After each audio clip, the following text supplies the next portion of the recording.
জুলাই সনদ নিয়ে একটা মারাত্মক প্রতারণা হয়েছে। এই প্রতারণাটাকে অ্যাপারেন্টলি বিএনপির প্রতি প্রতারণা বলে মনে হবে, কিন্তু এটা আসলে এই দেশের জনগণের প্রতি একটা মারাত্মক প্রতারণা হয়েছে।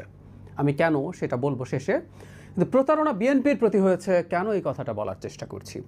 আমরা এর মধ্যে জেনে গেছি যে জুলাই সনদ যেভাবে স্বাক্ষরিত হয়েছিল সেদিন ঘটা করে পার্লামেন্টের প্রাঙ্গণে 17 October, if I'm not wrong, কাছাকাছি একটা সময়ে সেখানে যেভাবে সনদটা ছিল, পরবর্তীতে সেটার বাস্তবায়ন পদ্ধতি নিয়ে জাতীয় ঐক্যমত্য কমিশন যে রিপোর্ট সাবমিট করেছে তার মধ্যে কয়েকটা জায়গায় বিশেষ করে নোট অফ ডিসেন্ট ছাড়া গণভোটের কথা বলাটা মারাত্মক রকম গর্হিত একটা কাজ। আমার কাছে বিচারপতি খায়রুল হকের মতো মনে হয়। বিচারপতি খায়রুল হক শর্ট ভার্ডিক্ট দিয়েছিলেন যে ত্রয়োদশ সংশোধনীর, যেখানে তিনি বলেছেন শর্ট ভার্ডিক্টেই, পরবর্তী দুটি ওখানে লেখা ছিল সম্ভবত দশম বা একাদশ, এই দুটো আমি ভুল না করে থাকলে ওইভাবে বলা ছিল, কিন্তু পরের দুটো আর কি, নির্বাচন মানে ত্রয়োদশ সংশোধনীর অধীনে যে রকমভাবে আছে সেভাবেই হতে পারে তত্ত্বাবধায়ক সরকারের অধীনে। তবে তারা সাজেস্ট করেছিলেন বিচার বিভাগকে বাদ দেওয়ার জন্য।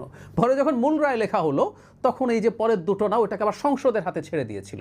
ওনারা কিন্তু দুবার এটা প্রথম সংসদের হাতে ছাড়েননি। এটা এমনিতেই হতে পারে ডক্ট্রিন অফ নেসেসিটি, মানে ওই যে জনগণ এবং রাষ্ট্রের নিরাপত্তাই সর্বোচ্চ আইন, এটা বলে টলে। ঠিক একই রকম ঘটনা হলো, জুলাই সনদ একভাবে দেখানো হলো, বাস্তবায়নের মধ্যে পরিবর্তন করে এটা খায়রুল হকের মতো একটা চিটিং হয়েছে, এটা আমরা বলতে পারি। আচ্ছা, এখন কেন বলছি এটা মারাত্মক প্রতারণা, আমরা খেয়াল করি, এইভাবে একটু দেখি।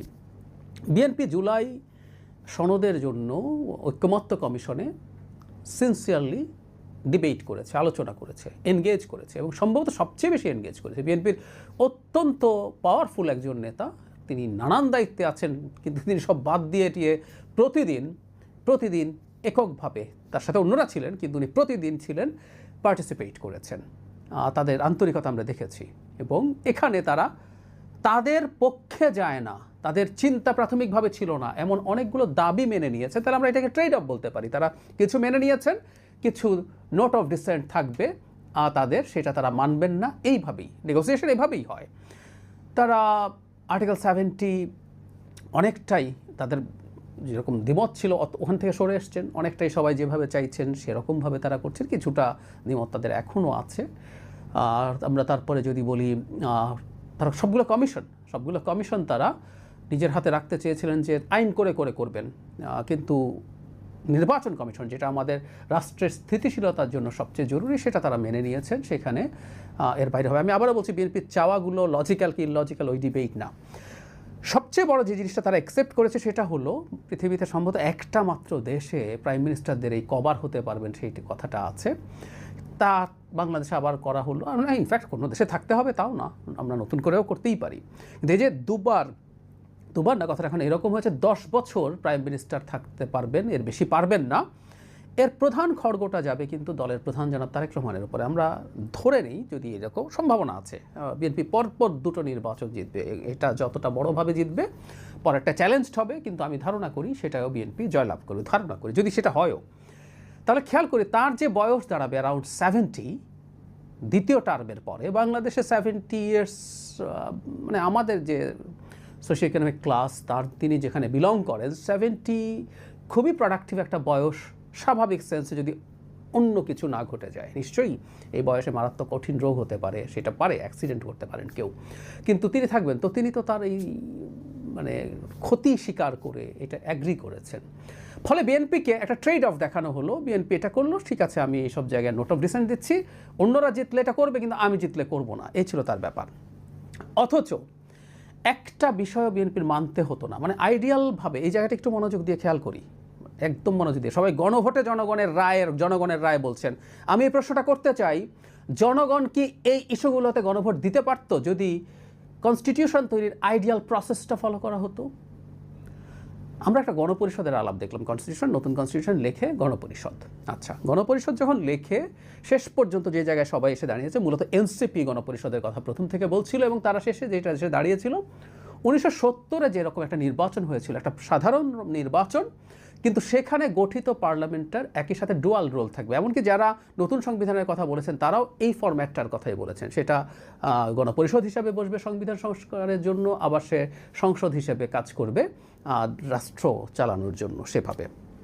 এবার একটু খেয়াল করি মন দিয়ে, এই যাবতীয় সংস্কারের আলাপগুলো আসলো, আলাপগুলো হতে থাকলো, হয়ে ডিবেট হবে, ডিবেটের পর ডিবেট হবে, শেষ পর্যন্ত একটা নতুন সংবিধান লেখা হবে যেটা প্রাথমিকভাবে ওই গণপরিষদ বা সংসদ সেটা পাস করবে। আবার খেয়াল করি, সেখানে ডিবেটের ভিত্তিতে ধরলাম আপার হাউস তৈরি হবে, সবাই অ্যাগ্রি করলেন, সো আপার হাউস হয়ে গেল। আপার হাউস কীভাবে হবে? আপার হাউস প্রপোর্শনাল রিপ্রেজেন্টেশন হবে না লোয়ার হাউসের সিটের প্রপোর্শন হবে? ডিবেট হতে হতে সুরাহা হলো না, প্রত্যেক পক্ষ তাদের মতো ঐক্যমত্য কমিশনে যে ডিবেটগুলো হয়েছে সেগুলো এখন এখানে হতো। হওয়ার পরে ভোটাভুটি হলো, ভোটাভুটি হলে দেখা যাবে বিএনপি, যেহেতু আমরা ধরে নিচ্ছি তর্কের খাতিরে আপাতত, এবং সেটা হওয়ার সম্ভাবনা অনেক বেশি, বিএনপি যেহেতু এখানে মেজরিটি, বিএনপিরটা পাস হয়ে গেল। তার মানে আপার হাউসের পিআর থাকতো না। আমরা খেয়াল করি আরও যে যে জায়গায় বিএনপি নোট অফ ডিসেন্ট দিয়েছে সেগুলো প্রত্যেকটা এজেন্ডায় আসতো, সবাই আলোচনা করতো এবং শেষে ভোটে বিএনপি জিতত। সো বিএনপির নোট অফ ডিসেন্টের কোনো কিছু সংবিধানে থাকতো না। মানে এখন তো আবার সংখ্যা দেখানো হয়, বিএনপি একটা দল, এখানে 30 দলের মধ্যে অতগুলো আছে। মানে এগুলো মতলববাজির কথা। আমি কোনো দলকে ছোট করছি না, কিন্তু এগুলো মতলববাজির কথা, যে সবাইকে এক করা। এমনকি যারা এটা বলছে, এনসিপি বলছে, এই এনসিপিকেও মোটামুটি বড় দল হিসাবে ক্যাটাগরাইজ করা হচ্ছে। এই প্রশ্ন আমরা করতে চাই, এনসিপি গেলে কেন অন্যরা না? এনসিপি 3 দলের মধ্যে এনসিপি থাকলে কেন না অন্যরা?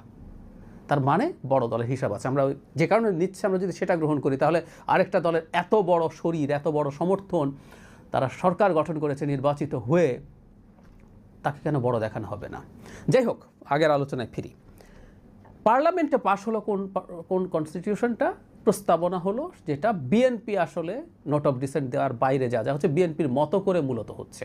বিএনপি কাউকে দিয়ে কনভিন্সড হতে পারে, সেটা আরেক আলোচনা। বিএনপি কনভিন্সড হয়ে বিএনপিও সেটার পক্ষে ভোট দিল। যেমন ধরলাম পিআর নিয়ে আলোচনা হতে হতে হতে হতে হতে বিএনপি কনভিন্সড হয়ে গেল, বিএনপি সেটা মানলো। বা এই যে এখন যেটা হলো 10 বছর থাকতে পারবে না, প্রস্তাব আসলো, বিএনপি প্রথম বললো 10 বছর এটা হবে না, 10 বছরের বেশি থাকা যাবে না, আমরা মানি না, যতদিন ইচ্ছা ততদিন থাকা যাবে। ডিবেট হতে হতে হতে বিএনপি কনভিন্সড হলো, আচ্ছা আমরা মানলাম, সো এটা পাস হবে। এরপর এই কনস্টিটিউশনটা গণভোটে যাবে। সো গণভোটে যে কনস্টিটিউশনটা যেত, সেই কনস্টিটিউশনে আবার খেয়াল করি, বিএনপি যে যে জিনিসগুলো চায় না, যেগুলোতে নোট অফ ডিসেন্ট আছে, সেগুলো জনগণের সামনে যেতই না। আমরা ঘোড়ার আগে গাড়ি জুড়ে দিয়েছি এখানে পদ্ধতিগতভাবে। আমার কাছে এই জন্য মনে হয় এগুলো সব নাটক। এই কমিশন থেকে শুরু করে যদি এটা মানে বোঝা যায় পরবর্তীতে, আমি নিজেও বুঝিনি, আমি এখনকার খেলা দেখে মনে করছি, এবং আমি প্রাথমিক একটা কমিশনের সদস্য হিসেবে আমি খুবই লজ্জিত হব যে আমি নিজে না বুঝে না জেনে এই মারাত্মক বাজে খেলার পার্ট হয়েছি। বাজে খেলা আমি এখানে বলে ফেলতে চাচ্ছি না, কিন্তু আমি অ্যালার্মিং দিয়ে রাখতে চাই। তাহলে জনগণের সামনে কখনো বিএনপির নোট অফ ডিসেন্টের ভোট যেত না, এখন কেন তাহলে যাচ্ছে? মজার ব্যাপার, বিএনপি ওই সদিচ্ছাটা দেখিয়েছিল যে আমি আমার ঠিক আছে কিছু জায়গা আমি মেনে নিচ্ছি, কিন্তু আমার নোট অফ ডিসেন্ট থাকবে। গণভোটও সে প্রথম চায়নি, পরে যখন গণভোট চাওয়া হলো তখন আলাপ এটা ছিল যে নোট অফ ডিসেন্ট সহ গণভোট হবে। গণভোটের পর এবং এটা বলা হয়েছিল যে এখানে যারা যারা জিতবে তাদের ম্যানিফেস্টোতে তারা যেটা বলবে তারা সেটাকে ফলো করে সংস্কার কাজ করবে। সো হাঁ ভোট যদি আসে, হাঁ ভোটে বিএনপি তার নোট অফ ডিসেন্টগুলো বাদ দিয়ে সেগুলো বাকিগুলো করবে, জামাত তারগুলো বাদ দিয়ে করবে, এনসিপি তারগুলো বাদ দিয়ে করবে। মজাটা হচ্ছে সবাই বলে জনগণ নাকি সংস্কার চায়, সবাই বলে।